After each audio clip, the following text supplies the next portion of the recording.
Hey, what's up, YouTube? This is my opinion on the Ahsoka show as a Clone Wars fan who thought Rebels was just okay.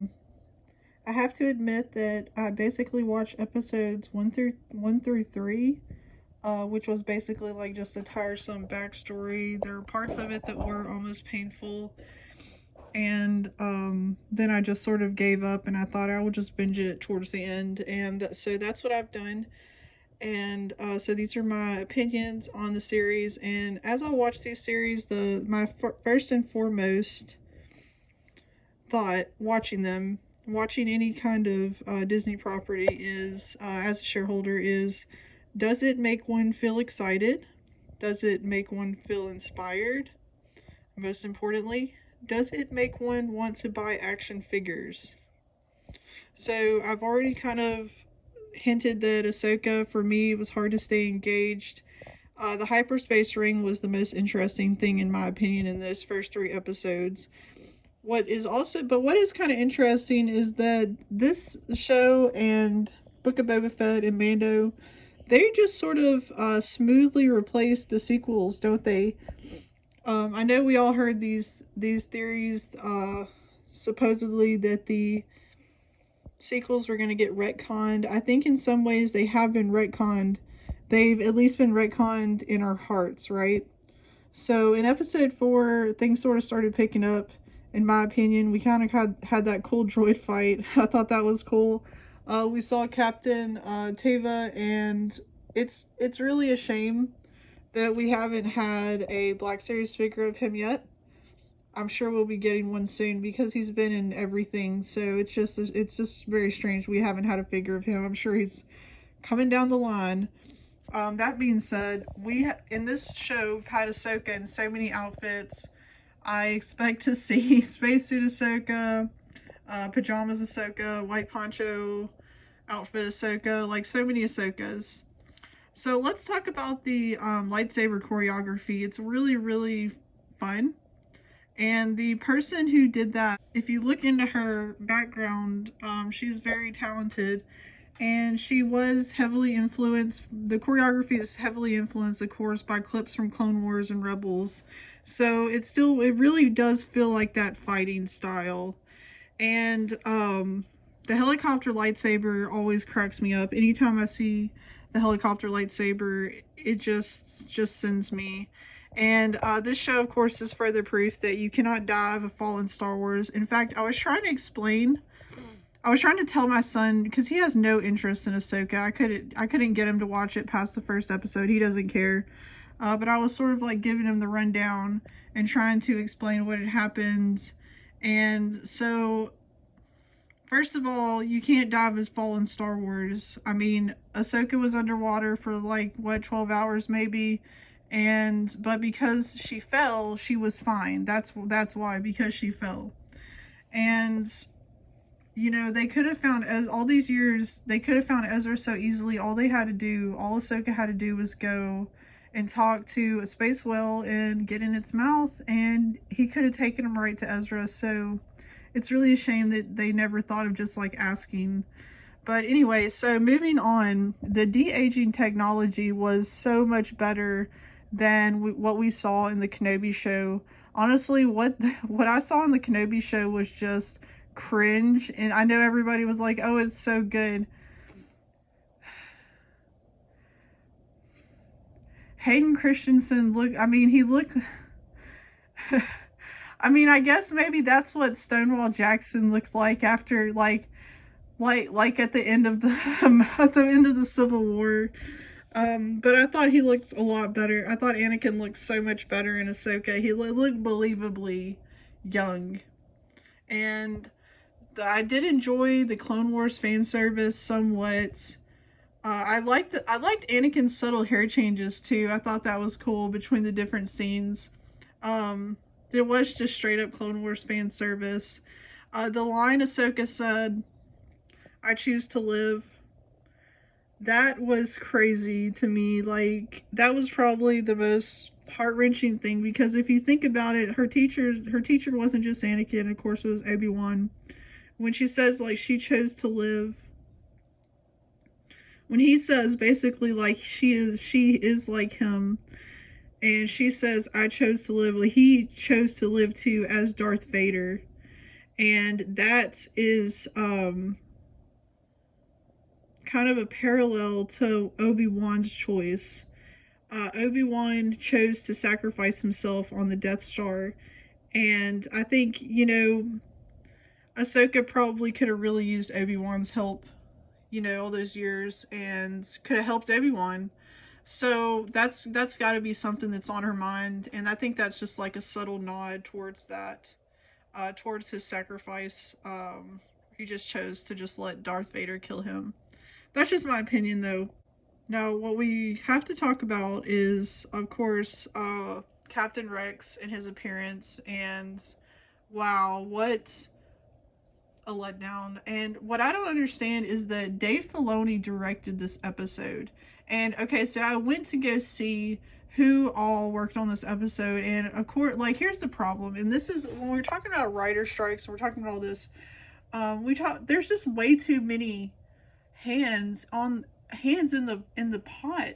That's all I can say is that when Disney talks about how they're going to cut the budgets of Star Wars projects, more power to them, because why do you need 500 people working on one episode of a TV show? It's a crazy amount of people, hundreds of animators. So there's no way to say like it's this person's fault that Rex's arms are fucking backwards. There's no one that you can point the finger at, because although like there is a costume designer who like just kind of has a weird background, but let's not get into that. There's so many assistants, production designers, all these props managers, props assistants. There's all these people that could be responsible. We don't know. And even if there was a meeting and they were all sitting at the big expensive table and they're pointing the fingers, like I think that you probably could never figure it out because of bureaucratic processes. So, but that's just a real damn shame, isn't it? It really makes absolutely no sense, especially because Filoni, now that's why I had to go check, was Filoni directing? Yeah, Filoni directed that episode. So anyway, that was a real shame, really sad. And somebody on Instagram I saw had posted what it would look like if Captain Rex had been accurate, live action screen accurate Rex. So I'm going to throw that up there so you can see what he should have looked like. Alright, so the New Republic seems totally incompetent. Even simple, we've seen in more than one show that even simple like salvaging operations are wrought with corruptions up to the highest level. You know, I love it when Star Wars is politics. We're not getting a lot of politics in Ahsoka, but I love it when Star Wars is politics anyways. But I have to say about episode 6, like, you sort of know how the show's gonna end, because everything is so low stakes and predictable. In episode 6, they basically have to go to a whale graveyard, and Elspeth, who gives total Dragon Ball villain vibes, her wig is fucking terrible. She is the most bland villain. Because, like, her villain arc is that she is an eco-terrorist witch. But the witches of Dothmere are much cooler now. They're cool. But nothing matters. Like, just there's a lot of Disney magic, but nothing matters. The reunion between Ezra and Sabine is absolutely painful, and furthermore, the whole plot is just like a Disney Channel mix-up where Ezra thinks he's going home. He doesn't know what Sabine did. Oh my gosh. And by the time I got to episode 7, I felt nothing but relief because there's only 2 more episodes. Thrawn was thick but cool, and Wes Chatham as Enoch, very interesting. So my personal theory is that the reason that Enoch has a face to his helmet is because he is not a zombie. And we'll talk about the zombies. So, but everybody in the show is kind of an idiot. So I am glad that this came up, because I was thinking, I was like, why is Hera having any trouble doing anything? Like, why, you know, would she have to worry about that? Why doesn't Princess Leia just step in? And of course that's exactly what happened. But we didn't get Princess Leia. We didn't We didn't get that. We got C-3PO. The most interesting part of this episode was the, I guess, Anakin Recordings, which we're told there's 20 of them. I kind of want to see all 20. I think that would have been a better series. And I think the show is boring because it's just so low stakes. Like, if they lose, they're not gonna die. Like, it's not like the planet's gonna explode. It's gonna be fine. We know it's gonna be fine because we've had this garbage sequel trilogy.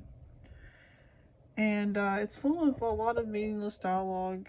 And the prequel dialogue wasn't, no matter what anybody says, no matter how bad it was, prequel dialogue wasn't meaningless.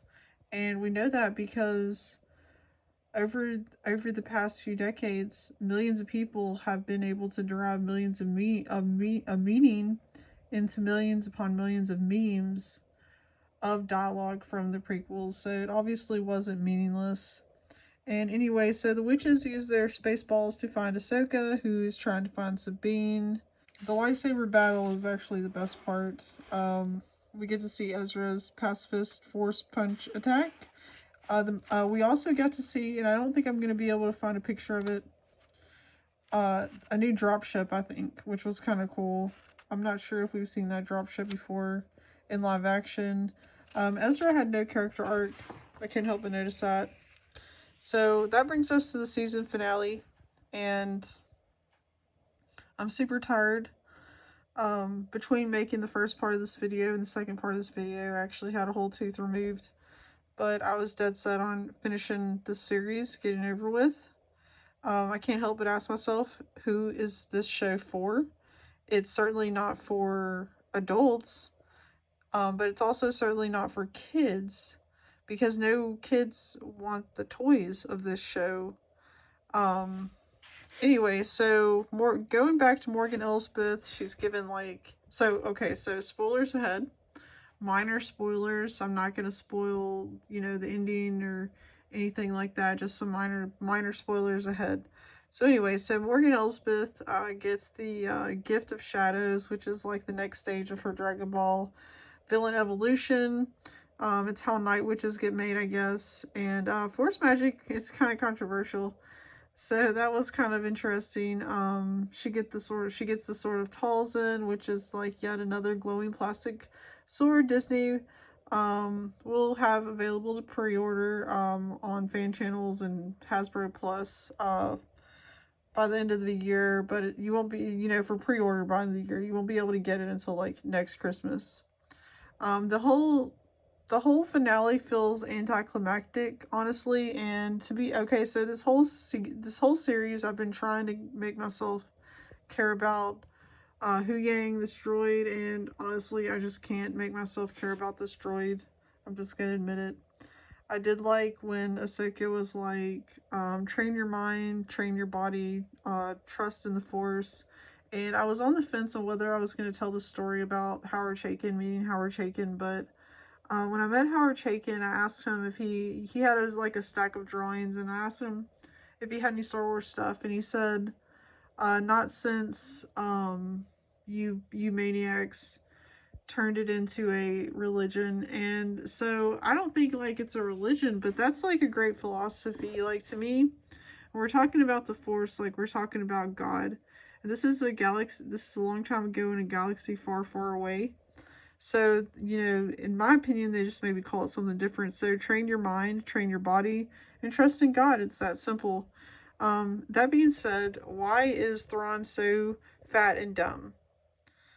Anyway, so we have like a fight, which is kind of fun. 40 like zombie stormtroopers against 3 Jedi with lightsabers, but they're zombie stormtroopers, and we've actually seen zombie stormtroopers in Legends, so that was cool. It was like not the Legends that we wanted, but it was the Legends that we needed. And I have to say, now we're getting towards the end. I have to say the ending of the show was just strange and bizarre. But overall, the show was mostly fun. It was stupid, but it did look kind of cool. None of the characters were particularly memorable or likable. The ones that were didn't get enough screen time or enough character development. And the moral of the story strangely enough, is that you don't have to be the bestest ever to be the bestest ever. Anyway, thanks for watching. If you like this video, please subscribe. We're trying to hit our goal of 100 subscribers. And we'll see you in the next one.